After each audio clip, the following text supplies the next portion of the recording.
Hi, I'm Alex from Southern Ukulele Store, and today we're going to make a video on some of the popular Kanile'a series that we stock here at Southern Ukulele Store. The reason being, yesterday I received a kind of information email from Kanile'a about things that are happening this year. Kanile'a won't actually be at the NAMM show this year, but they've been explaining to dealers about things that are coming up, and perhaps why they decided not to go to NAMM was because things are in the pipeline, but they're not going to be ready in time for the end of January. But one thing I did notice that I can talk about now is that they've discontinued a few popular models, the K2, K3 series and the KSR series. The KSR series and the K3 series have been a staple here at Southern Ukulele Store since we started doing Kanile'a in 2008. So it felt right today to show off the ukes we've got from that series, because we've got 4 in stock as I film this, and it just feels like a bit of a shame. They're popular models, they're models that have a sentimental attachment. Personally, I have a sentimental attachment to the K3 series, which I can explain in the video later. But the KSR series was the base model that inspired the Monaco series. So they're two things that we feel very passionately about, and we're going to talk about them today.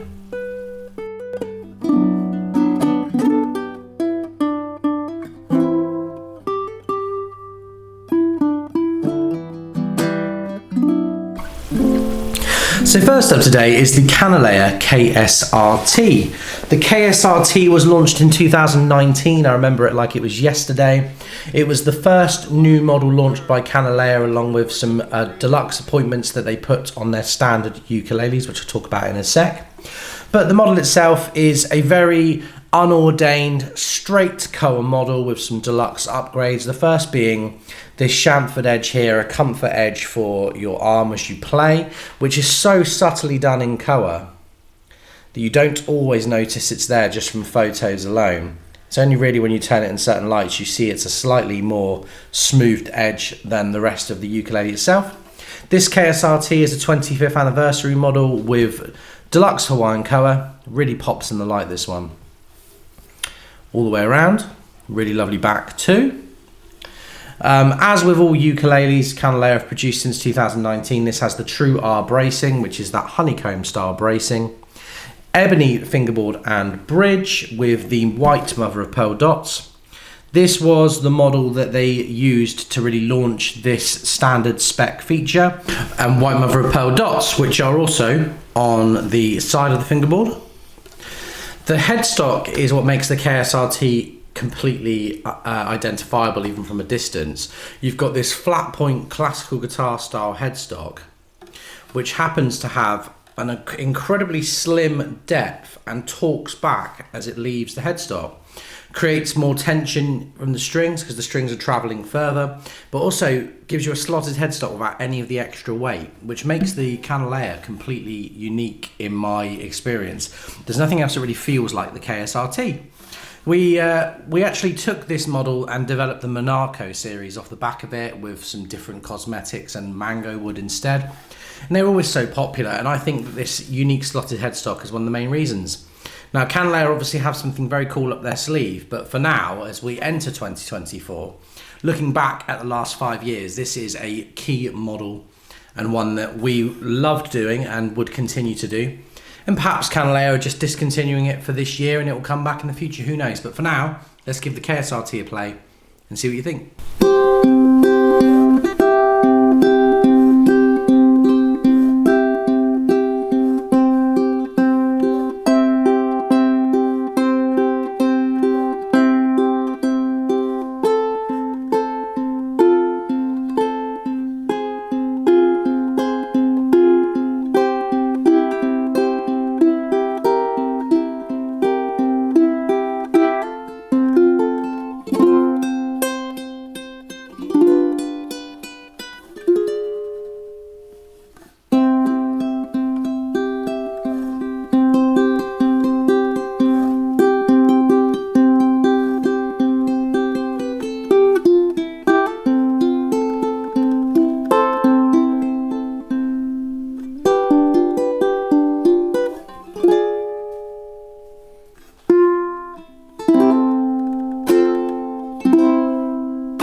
Moving on now, let's talk about the Kanile'a K-3 series.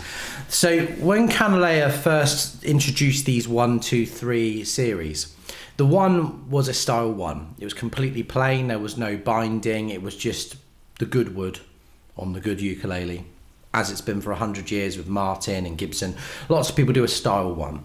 And then the style 2 had some binding, some front binding. It was a very plain ukulele with a simple rosette, much like the kind of next step up ukuleles from other brands. But then the K3 had something a bit special about it.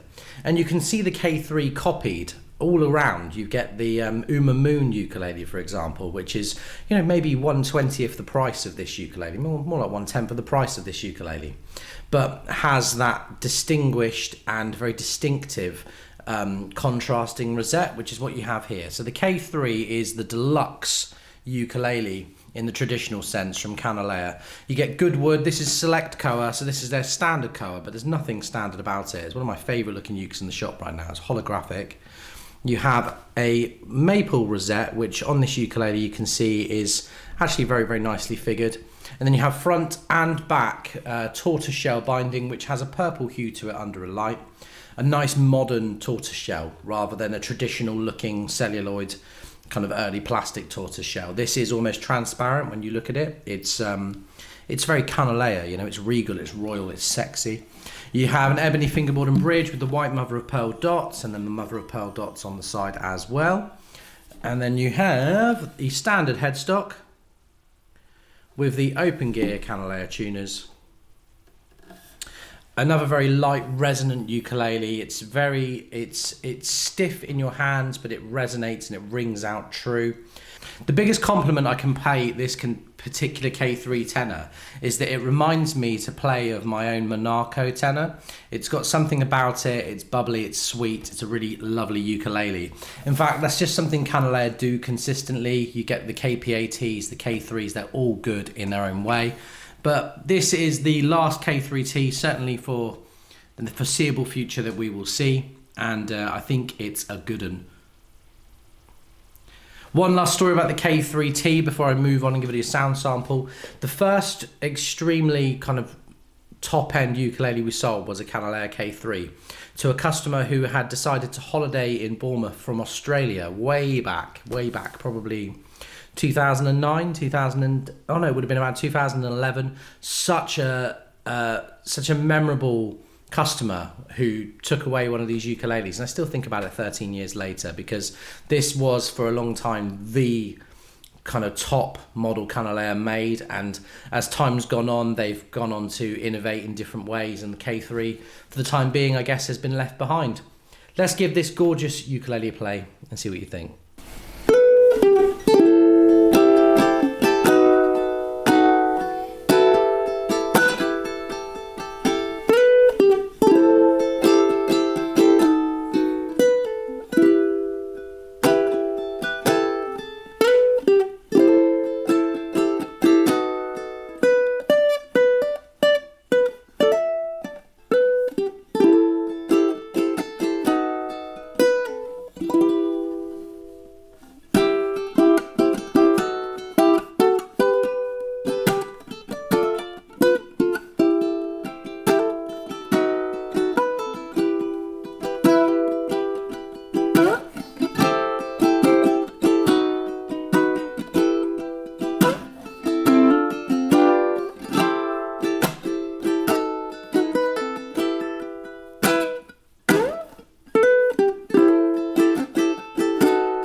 really like playing this one.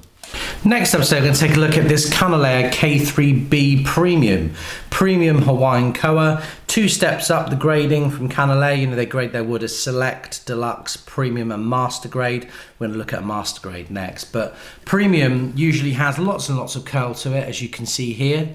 This one has a very interesting look. From a distance, it has a very straight grain, but as you get closer, you see that the grain is kind of all over the place on this instrument. Really, really sexy example of a premium Kanile'a. Lovely sides to this ukulele, and the spec is exactly the same as the other K3. You have the maple rosette, ebony fingerboard and bridge. You have front binding and back binding, which is a faux tortoiseshell binding. So nice kind of browns and purples mixed in together, slightly translucent. You have the UV gloss finish with the satin neck, 38mm nut width with the wide 30mm string spacing. It's an absolute winner. And I think I should let the ukulele do the talking. I'm going to play it now for you.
Finally today, let's take a look at some master grade koa. This is the K3B baritone master grade.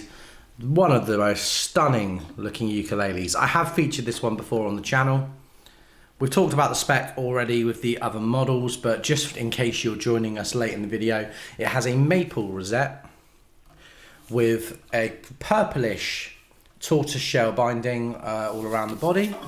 You have a standard paddle headstock, Kanile'a headstock, with the Kanile'a open gear tuners, a new bone nut and saddle. It's a 38mm nut width with a 30mm string spacing and a pin bridge, as of all Kanile'as. This is an absolute stunner, the most light resonant baritone that money can buy. I urge you to find a better baritone than a Kanile'a baritone. Obviously, that's my personal opinion. It's me talking as Alex, not this salesman from Sus. I love Kanile'a baritones. I've owned several over the years, and I just think there's something special about them. Let's give the K3B Master a play and see what you think.